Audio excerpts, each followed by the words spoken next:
One of the first cosmetic things we wanted to address was the big dent in the front driver's side fender.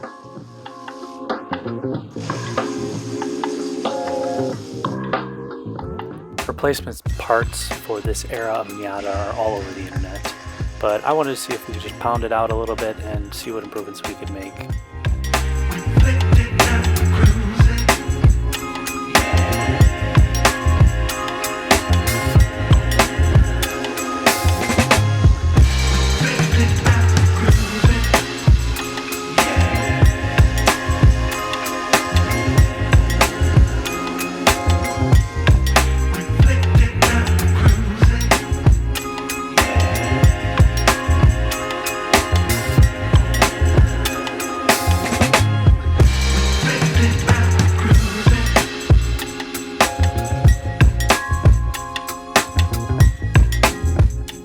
Since the car was dinged up a little bit, it did fight us. The plastic inner fender well was bent up a little bit out of place, so it was kind of tricky to get that undone.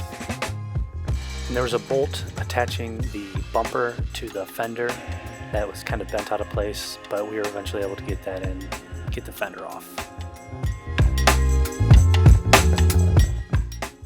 As you can see, the frame of the car is fine. It's just a little bit of cosmetic damage done to that fender, so not a big deal. And unfortunately, the camera was not rolling when we pounded out the fender, but it looks a lot better. There's still quite a bit of rippling, and we can address that more if we want to. But yeah, to me it's okay.